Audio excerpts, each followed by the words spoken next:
आज संडे है और आज हम जन्म कुंडली अध्ययन कर रहे हैं और ये जिनकी कुंडली है उनका नाम चित्रांश है और इनकी जो डेट ऑफ बर्थ है 15/2/2021 15:41 जयपुर राजस्थान। इनकी जो जन्म कुंडली बनती है वो है, इनका जो लग्न है मिथुन लग्न है और राशि इनकी मीन है गुरु की, और जो लग्न है बुध का है। मिथुन लग्न वाले बहुत स्मार्ट, चंचल और बोलते हैं युवराज कैसा रहता है राजकुमार वैसे होते हैं। तिथि इनकी शुक्ल चतुर्थी थी है जो कि चंद्रमा पक्ष बल से यहाँ कमजोर है। दिन सोमवार है जो कि बहुत अच्छा है। चरण चौथा है, गण मनुष्य है। और हम देखें तो अभी इनको बुध की महादशा चल रही है जो कि 26/2/2040 तक रहेगी। इसके बाद इनको केतु की आएगी जो 7 वर्ष तक रहेगी। बुध की दशा 17 वर्ष रहती है जिसमें से 3 वर्ष अभी निकले हैं। मिथुन लग्न में सबसे ज्यादा कारक शुक्र होते हैं और मार्केश मंगल और चंद्रमा होते हैं।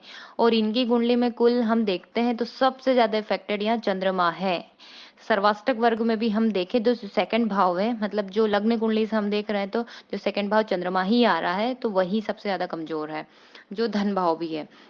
अमूमन हम अष्टम भाव को देखते हैं तो उसमें 4 ग्रह दिख रहे हैं तो अधिकतर लोग डर जाते हैं क्योंकि ये हम सोचते हैं कि मृत्यु का भाव है पर ये आयु का भी भाव है। तो हमको पता नहीं होता तो हम ऐसा ही सोच ले, जबकि आप ओशो की कुंडली देखेंगे तो सबसे ज्यादा उनका अष्टम भाव ही बली था जिसने पूरी दुनिया हिला दी अपने विचारों से। तो ठीक वैसा ही है, तो ऐसा नहीं है कि हर चीज डैमेज ही होती है, अच्छी भी होती है। नमस्कार दोस्तों, मैं प्रज्ञा आपका हार्दिक स्वागत करती हूँ अपने प्रोग्राम में। दोस्तों मेरा व्हाट्सअप नंबर है, यदि किसी को भी कुंडली से रिलेटेड जानकारी चाहिए या कुंडली बनवाना हो तो आप इस पर संपर्क कर सकते हो और इसके चार्जेस है। और यदि मेरा प्रोग्राम आपको अच्छा लग रहा है तो लाइक करें, शेयर करें, प्लीज सब्सक्राइब जरूर करें। इन्होंने पूछा था कि जैसे इनका कैरियर है, इनके बच्चे का, इनको नजर का प्रॉब्लम है, माता पिता के साथ रिश्ता कैसा है, जो राजयोग है दुर्योग है वो कैसा है, पढ़ाई पैसा, मतलब ऑलमोस्ट एक पूरा इन्होंने पूछा था। तो जो हम लग्नेश बनते हैं, बुध लग्न और सुख भाव के मालिक है, अष्टम में जाकर बैठे हैं। जब भी लग्ने 6 8 12 में जाते हैं तो ये अवयोग ही कहलाता है, लेकिन वहां वहीं के स्वामी भी बैठे हैं, अष्टम में शनि भी है। दूसरा यहाँ अष्टम भाव में 4 ग्रह एक साथ हैं तो ये प्रवज्य योग भी बनता है यहाँ पे।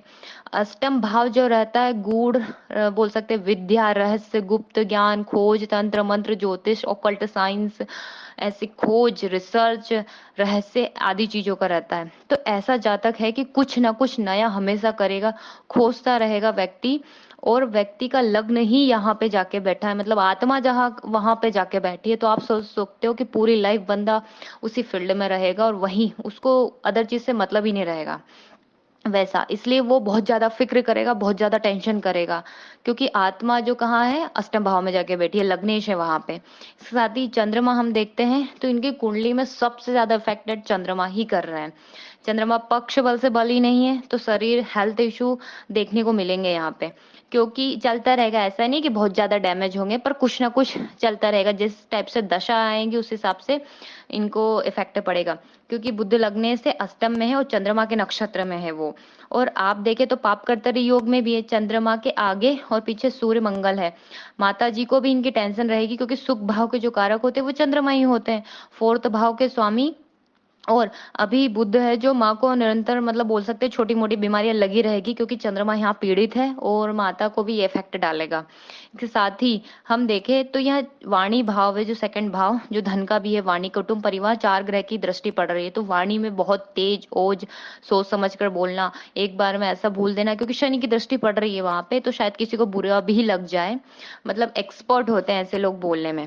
और हम देखें कि जैसे चंद्रमा के जो नक्षत्र में 5 ग्रह बैठे हैं तो सोच लीजिए पूरी कुंडली में सबसे ज्यादा बैलेंस हुआ है, तो इनको शिव की साधना तो बहुत कंपलसरी हो जाती है। खासकर साल में एक बार हो सके तो सोमनाथ मंदिर जरूर जाएं।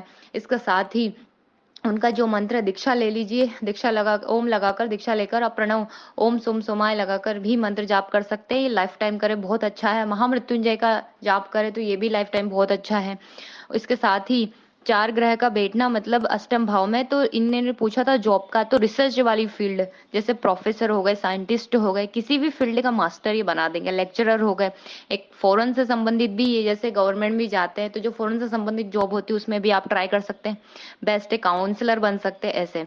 मतलब कुल मिलाकर है कि रहस्य वाली चीजें जो इस व्यक्ति को बहुत ज्यादा अट्रैक्ट करेगी। धन के स्वामी बनते हैं चंद्रमा और लाभ भाव के स्वामी बनते हैं मंगल, जो अपने ही घर में बैठे हैं। उनकी पहली दृष्टि जो चौथी दृष्टि आयु पर पड़ रही है, और सातवीं जो दृष्टि है शिक्षा भाव, आठवीं व छठे भाव पर यहाँ देखे तो कुंडली देखा जाए तो रिस्क लेकर यदि बंदा जितना काम करेगा ना उतना ज्यादा सक्सेस होगा, क्योंकि मंगल की दृष्टि पड़ रही है अष्टम भाव पर। इसके साथ ही कभी किसी को पैसे उधार ना दे, नहीं तो वो बोल सकते हैं कि डूब जाएंगे। और यहाँ पे देखे कि राहु की नवी दृष्टि अष्टम भाव पर पड़ रही है, ऑलरेडी उसमें 4 ग्रह बैठे हैं, और शनि की दृष्टि पड़ रही है, तो शनि वहां बैठे तो हैं, आयु भी लंबी कर रहे हैं, पर राहु की दृष्टि पड़ने के कारण थोड़ा अपना हेल्थ का यहाँ उठापटक रहेगा, तो ध्यान देना पड़ेगा आपको। इसके साथ में ये देखें हम कि राहु जो 12वें में बिल्कुल अच्छा नहीं माना जाता, ध्यान रखें इस चीज का, क्योंकि जो 12वां भाव होता है वो कोर्ट केस जेल आदि का होता है। तो ये चीज आपको थोड़ा सा, और वो भी अच्छी कंडीशन में राहु मतलब 2 नंबर में है, तो वो काफी अच्छे कंफर्ट जोन में है। अष्टम भाव बली है, गुरु के घर में चंद्रमा अच्छे हैं, क्योंकि राहु उच्च के हैं, मंगल की दृष्टि छठे भाव में है, तो व्यक्ति किसी से डरेगा नहीं, टक्कर ले लेगा, कंपटीशन जितना करेगा उतना सक्सेस मिलेगा। राहु भी छठी मतलब बोल सकते हैं 7वीं दृष्टि से छठे भाव को देख रहा है, तो नेम फेम ये भी देता है। नवमांश में हम थोड़ा सा देखें तो सूर्य नीच के हैं, सूर्य को जल इनको लाइफ टाइम चढ़ाना ही है, क्योंकि आंखों का इनका प्रॉब्लम है, तो करना ही पड़ेगा। के साथ में हम शनि को देखते हैं, तो शनि नवमांश में हम देख रहे हैं शनि यहाँ भी नीच के हो रहे हैं, चंद्रमा भी नीच के हो रहे हैं, मंगल के साथ है तो नीच भंग तो हो रहा है, फिर भी राहु की दृष्टि से दृष्ट है, तो चंद्रमा यहाँ इफेक्टेड है। इसके साथ ही महामृत्युंजय का तो है ही, करना है लाइफ टाइम। इसके साथ ही दीक्षा ले ले तो बहुत अच्छा है। और जैसे इन्होंने बोला था आंखों का, तो जो आंखों का जो सेकंड भाव रहता है वो सूर्य यानी दाहिना हिस्सा सूर्य का से रिलेटेड रहता है, जो ज्यादा अफेक्टेड इसी से गहराई से हम देखें तो। इसके साथ में जो 12वां भाव रहता है बाई आंख, वो चंद्रमा उसको इफेक्ट डालता है। तो यदि इनको प्रॉब्लम है तो रात को भी चंद्रमा को अर्घ दे दें, जैसे दूध का और स्टील या चांदी के लोटे से, और सूर्य को तो इनको जल देना ही है, और नियमित सूर्य उपासना करना है, हो सके तो आदित्य हृदय सुने, या फिर जो सूर्य चक्षु विद्या का पाठ है यूट्यूब पर अवेलेबल है वो जरूर सुने। मतलब कुल मिलाकर देखें तो जितना संघर्ष करेगा व्यक्ति उतना ही महान बनेगा। शनि का नक्षत्र है इनका उत्तर भाद्रपद, तो नियम अनुशासन से चले, 8 साल तक स्पेशल ध्यान दे ले, क्योंकि चंद्रमा के क्षेत्र में आते हैं कफ जन्य जैसे हम बोल सकते हैं बीमारियां देखने को हो सकती है।